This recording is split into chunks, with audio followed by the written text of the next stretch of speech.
I am, of course, quite happy to be here to be a part of this morning session. I am happy, of course, to not only acknowledge but welcome Mr. Christopher Koo, a world-renowned consultant in this business of tourism, and an all-round very nice guy as well. We had dinner the other night.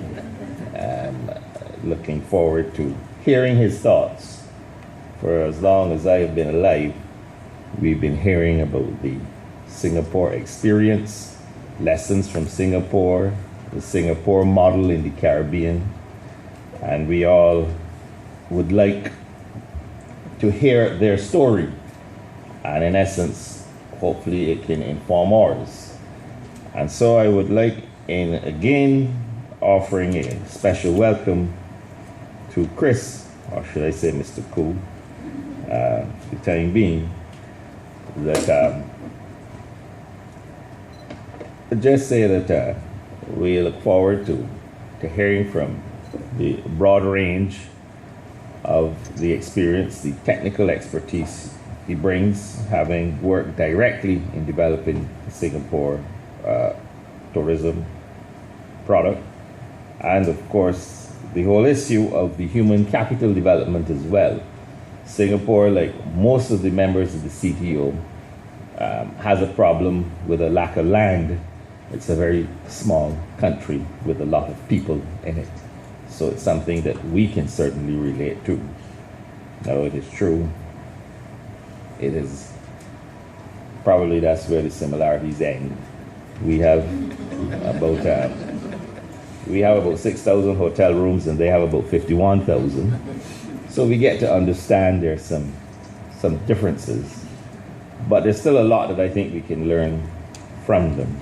And so I would like to thank the Caribbean Tourism Organization and the Secretary General in particular, who worked so hard to make sure this tourism forum became a reality. It has been in the making for some time.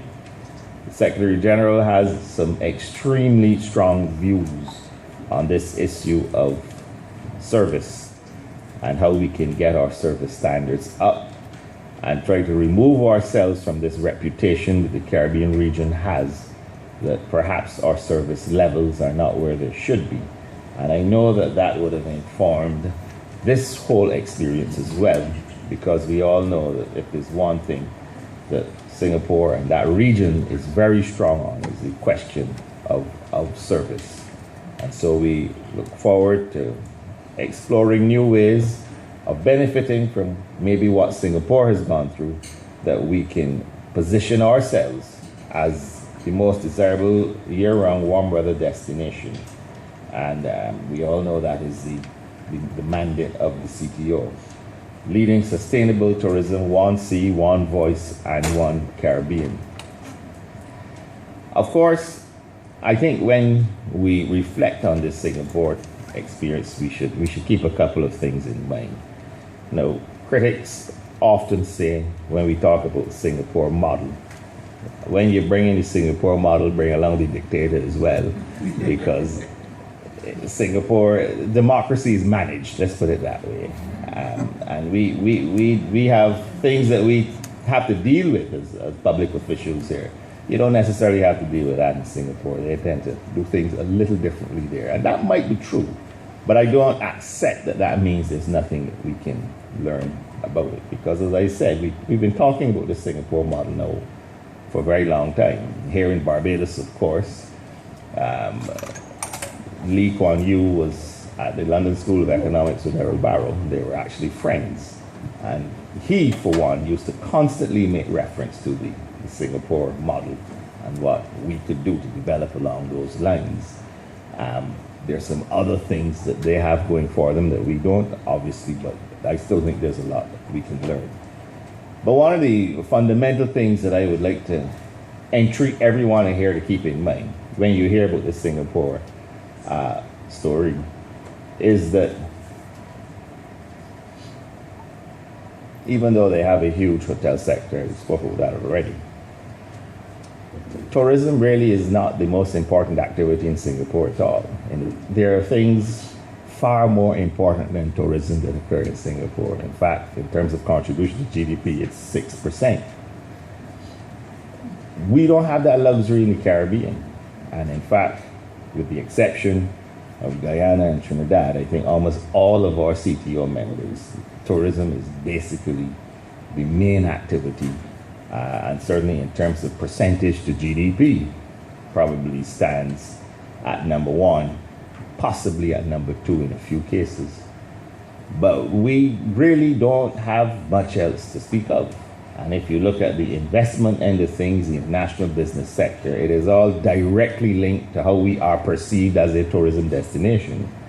So much of what we are learning from the Singapore experience, interestingly enough, much of the success that Mr. Koo and his fellow tourism planners would have had over the years in constructing this wonderful tourism product has been done in an environment where they had alternatives that we don't have. And so I sincerely hope that we can keep that in mind and allow that to inform us as we move on.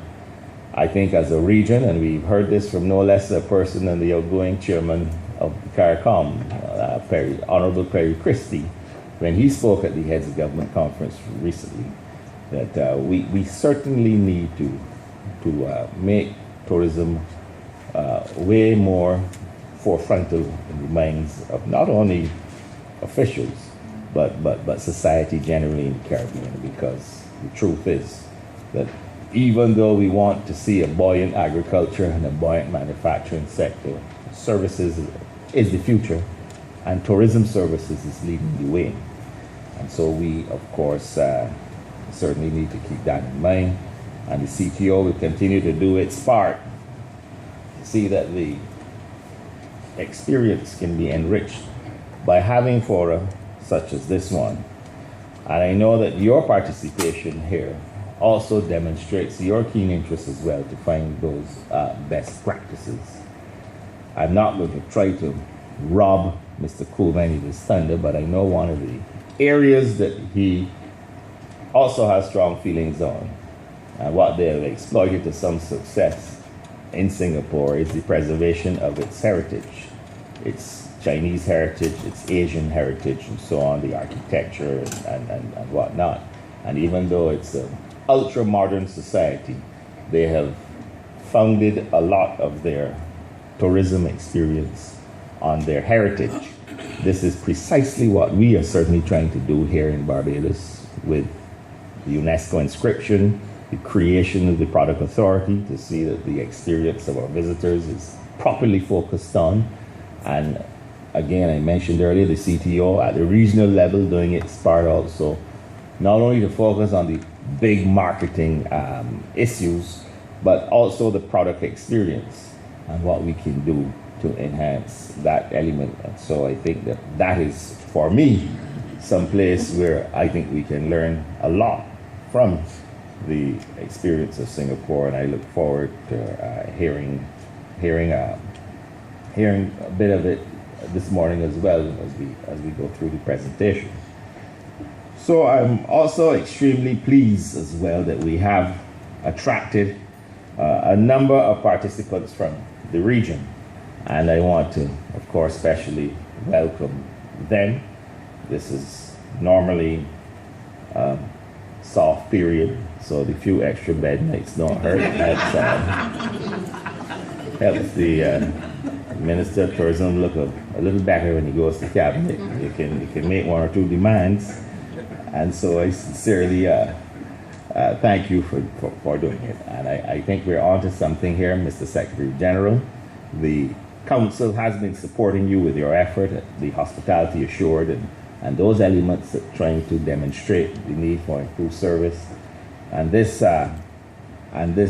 forum, I sincerely hope, will not be a one-off, but we can also continue to scour the planet for best practices, for looking at what has worked in other regions and what we need to do if we can continue to take our experience to another level. So it is my hope that coming out of this event today, participants from all segments of the industry will be able to develop new and refreshed perspectives of tourism development, and particularly the mainstreaming of the whole tourism process and enhancing and invigorating our product and our service. I encourage you, of course, to make best use of the insights you gained this morning, taking them back to your various institutions, your countries, etc., and implementing them. I once again especially welcome those of you who are visiting. I not only wish you a successful forum, but sincerely hope that tonight you can take in the semi-finals of the Pickety Crop competition, and afterwards you can join Hugh Riley at Oyston's for some grilled fish. Please enjoy. Welcome, sir, and I wish you well.